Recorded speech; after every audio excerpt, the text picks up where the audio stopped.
So today I wanted to do just some breakdowns of some of the TikToks I used in the previous video about misconceptions about TERFs, because for the sake of illustrating my point, I often input TikToks that are about the point without holding your hand and walking you through why they're wrong. I, for the most part, do that because you guys are an intelligent enough audience. There's a lot of background knowledge I don't really feel the need to repeat. And on top of that, a lot of the times I'm just trying to illustrate the behavior, not necessarily debunk it because I'm debunking it elsewhere in that video. So let's start with the video that I went over in last time. It is extremely disheartening to see women being reduced to stereotypes that we Why are you wearing so much makeup? No hate. Makeup's fine. I don't know that much about it. No one ever taught me, and I feel like I'm too old to learn. But you probably have foundation, blush, you got the eyeliner. How many tries did it take before you got them symmetrical, right? You got the mascara. You got the lipstick that goes outside the lips to make them look bigger and more feminine. You probably have a whole skincare routine so you look younger and your skin's smoother. Then you have the long hair. You probably had to straighten your bangs this morning. And then you have this little delicate necklace that you put on, the feminine top, right? Why'd you do all that? Femininity refers to the socially constructed roles, behaviors, and appearances thought that women should uphold, that women should have. These are not things that are innate to womanhood. You can see that easily in how fashion changes. For example, high heels are considered to be feminine now, but when they were first invented, they were masculine. They were a male trait. In the same way that over each generation, what we consider to be the most feminine, the most woman-like changes. Femininity is illustrated through that to be artificial. However, in every generation of woman, you will find women who have double X chromosomes. Now, yes, you can't see them, but you can see what double X chromosomes cause in an adult human female.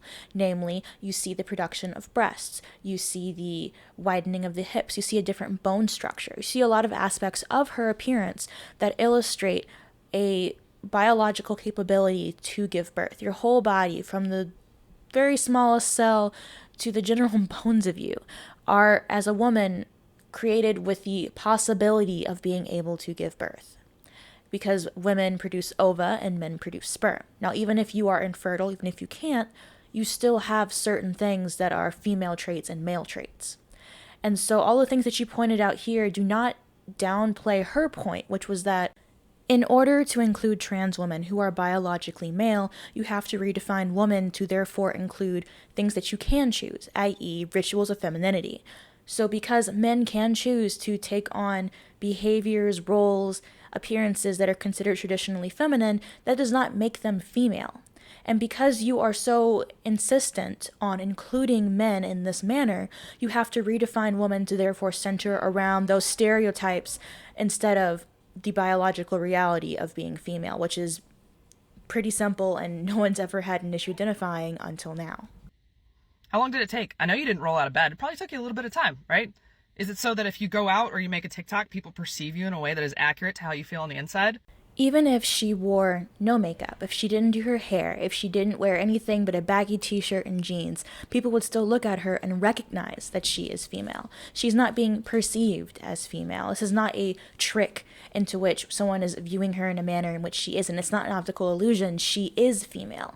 The rituals of femininity are meant to restrict freedom and weaken your strength. They're meant to sap your time and energy into creating this facade of what people think a woman should look like. This, which all the things that you pointed out, are all just examples of how women are degraded, of how women are oppressed via our appearance. You haven't proven anything by noting that both men who wish to be women and women who still live under the patriarchy undertake similar methods of beautification in order to appease men.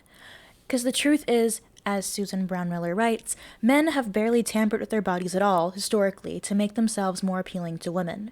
The development of biceps and pectorals is an honorable byproduct of hard physical labor, and an aid to competitive fears of sport and strength. Femininity serves no purpose. It is not natural. It is artificial. It is artifice at its utmost level. And that trans women define themselves by this artifice is what she was criticizing. Which is exactly what you're complaining about, that trans women are portraying themselves in a way that matches the way that they feel on the inside, so that that's how people see them. Probably a little bit for safety, too. You seem like the type of woman that would get mad if you saw a woman like me in the bathroom. So, yeah, you're a TERF and a hypocrite. Good talk. Oh, I see you're reading Andrea Dworkin. Yeah, I really like this passage she wrote in Woman Hater. Woman hating. The name of the book is Woman Hating.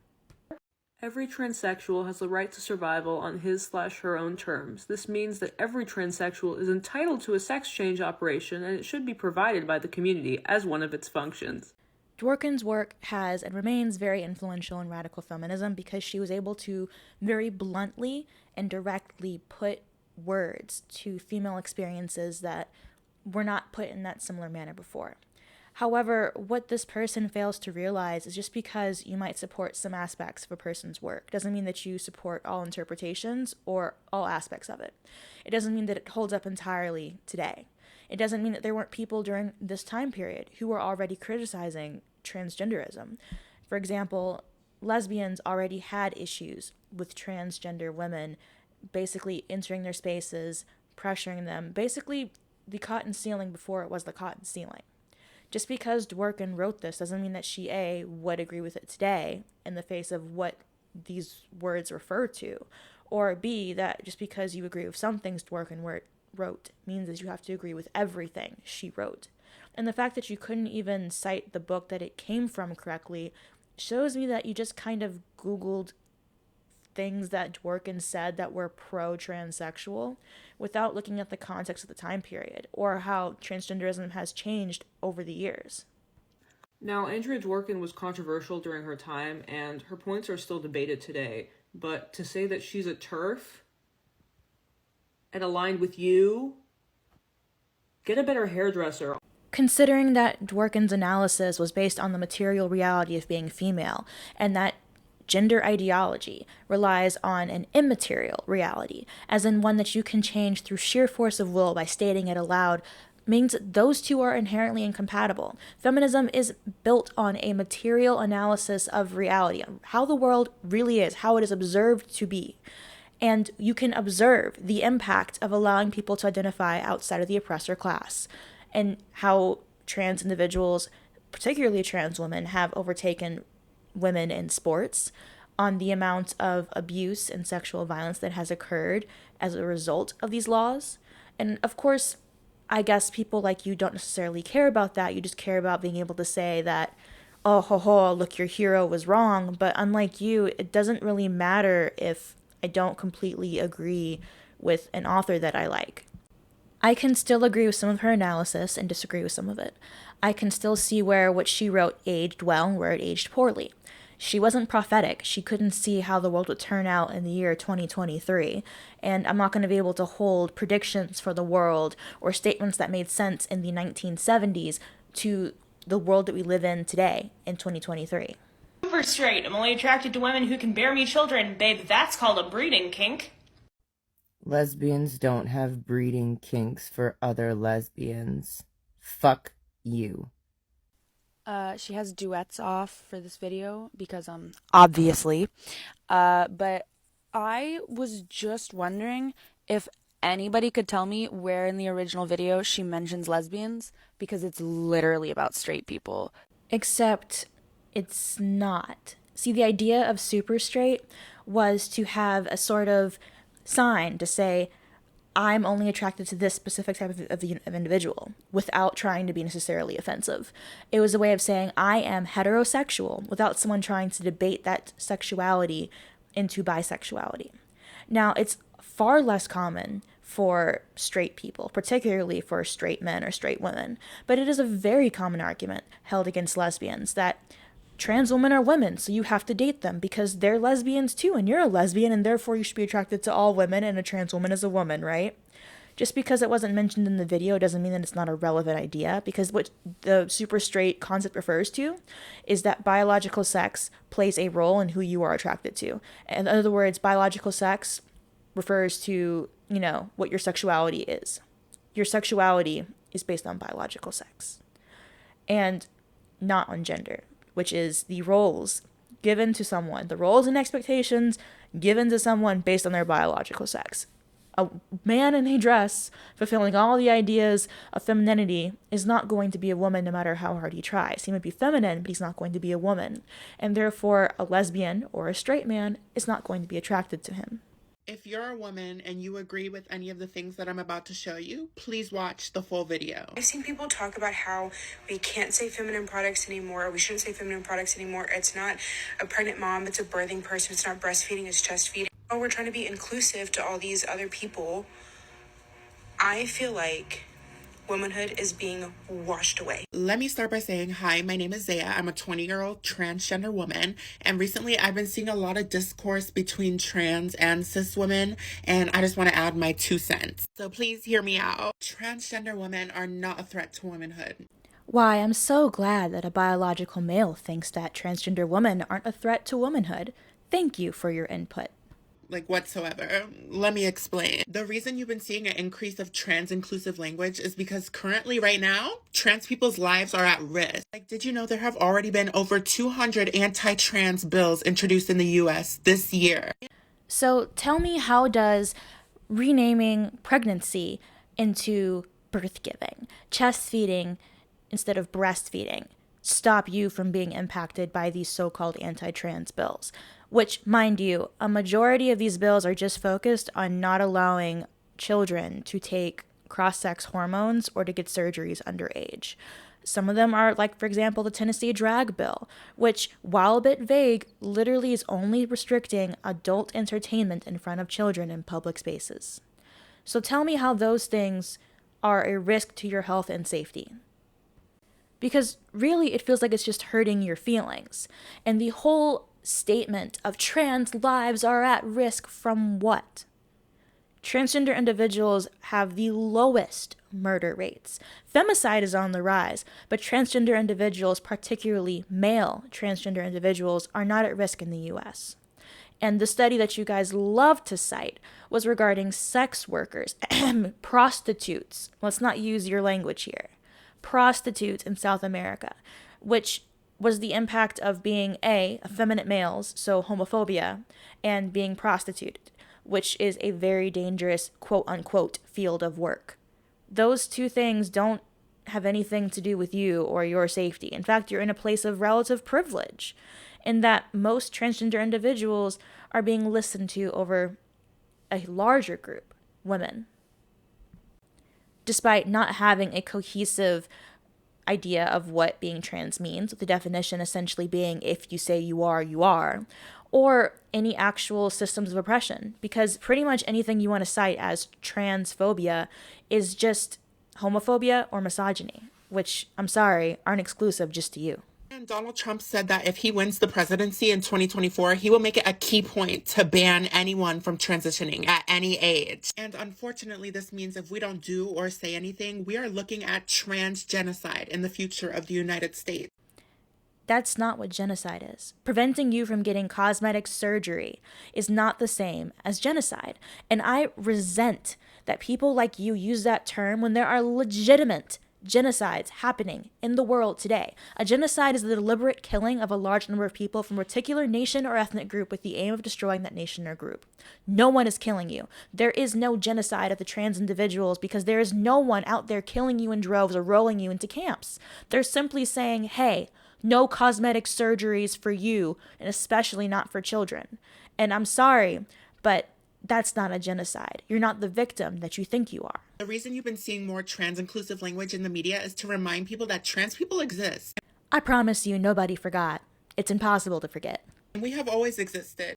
Every example that you can give, pretty much up until Germany, when you want to point out the quote-unquote start of transsexualism, was either effeminate gay men being put into a different role of manhood so that they could be demoted from the men of the rest of that society, or women who were cross-dressing so they would have some ability to live a life that wasn't stuck with being pregnant in the kitchen. So no, transgender people did not always exist. There were people who did not conform to their gender roles, but that doesn't necessarily mean that they were trans, because that is a modern category that you invented, and it's not nearly the same thing. And we're not going anywhere. When it comes to inclusive language like birthing person or chest feeding, nobody is forcing you to use those terms. Except major medical organizations are using those terms. Except when I go to the hospital and I fill out any form, they ask me for my pronouns. Gender ideology is basically a religion. It doesn't rely on facts.